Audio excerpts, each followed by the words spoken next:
Feel empowered. I'm kind of just, I didn't prepare anything. I'm like Dina's daughter, I'm just gonna wing it. I travel a lot for work and I'm ridiculously busy and I just didn't make the time for anything. But after the story that we just heard, I can't see her showing it.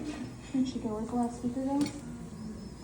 You're amazing, you're beautiful, keep going on. No one knows what they're doing, whether they're sick, disabled, a mom, or whatever, so you're doing it just right, first of all, and I cannot wait to see you continue to kick ass at your journey. So for those of you who don't know me, my name is Brianna. I grew up in Black River Falls, true Wisconsin girl at heart. In typical Wisconsin fashion though, drinking kind of takes over all culture here. And so when I was growing up, I saw adults drinking and driving all the time. You know, it's Sunday, we're going out for breakfast and there's people drinking Bloody Marys or they're going to some kind of thing, and there's alcohol intertwined in everything, which is not always a bad thing. I had a sangria tonight and it was delicious. But being 18 years old and thinking that I'm invincible and that I can get behind any car and just drive wherever I want to go, that was the issue that I had. I was taught by the people around me that drinking and driving was okay. Because I saw my mom do it, I saw my grandma do it, I saw all of my best friends do it, I saw the older generation ahead of me doing it. And I'm here to tell you and show you that no one is invincible. So in 2011, I was alone after drinking and driving. I was technically under the legal limit. Didn't matter. I still rolled my car, I flipped my car, and I was instantly paralyzed.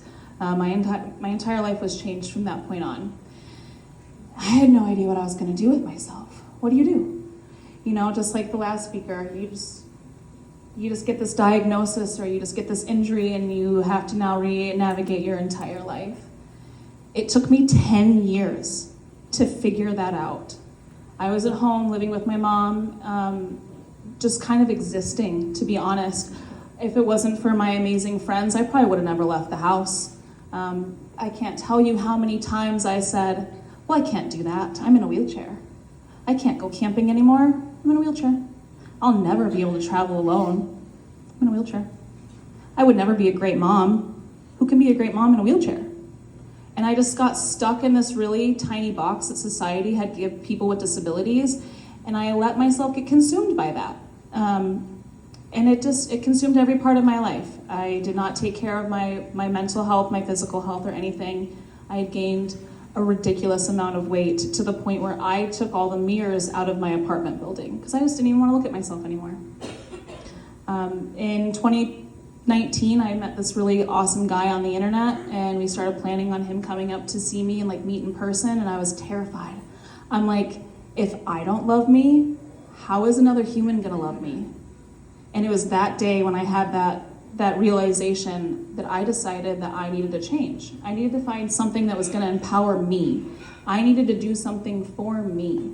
And in 2021, during COVID, I decided to change my life. I started pouring into myself more. I started actually caring about what I was doing, and I got really involved with the community.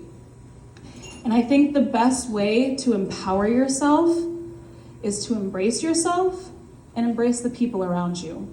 I fought my disability for 10 years until I met other people in the community who were doing really amazing things.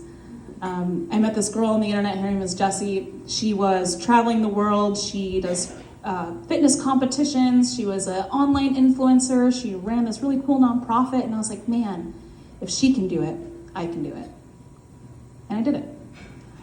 One day, I changed my life. I started pouring into me, and I started pouring into my community.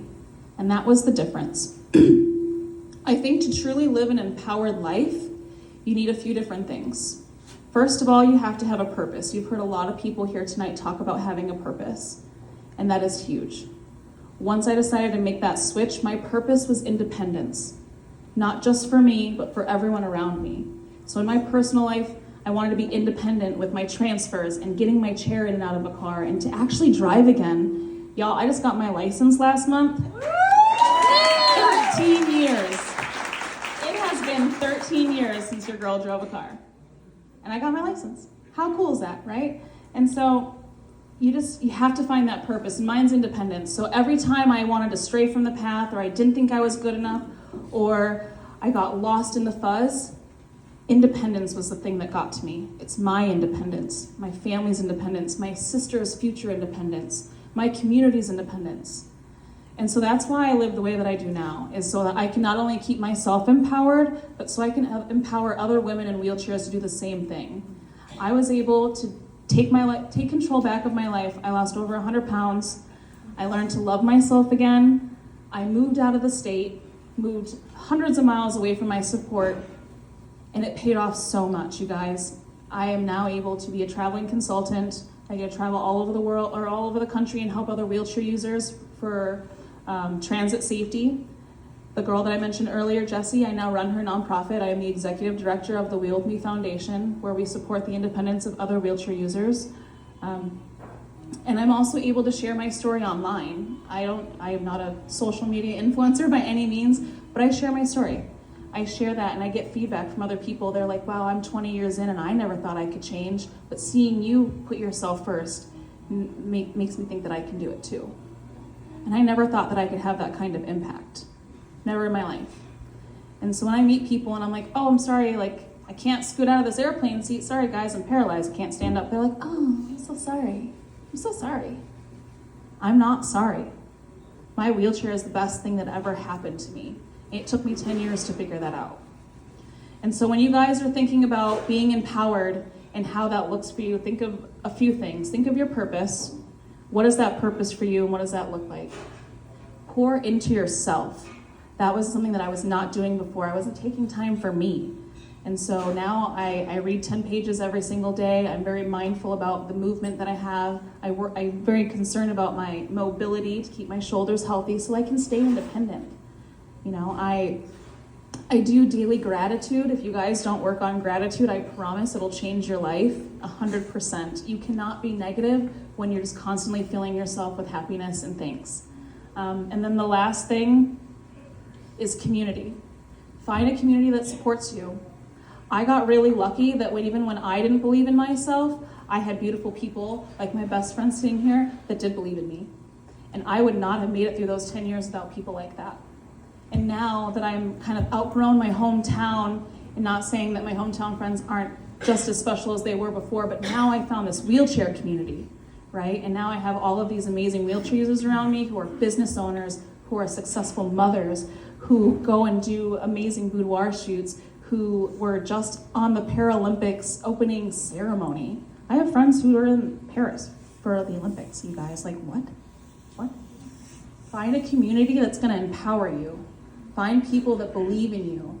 And when I look at all of these beautiful faces in this room, I just wanna let you know that I believe in every single one of you. Whatever that dream may be, or whatever that purpose may be, you can do it. And if you struggle with that, send me a message. I'll help you get there. We're in this together. I couldn't do it alone, and I don't want you guys to do it alone either. And just thank you for listening to my story, and find some way to find your purpose. Thank you.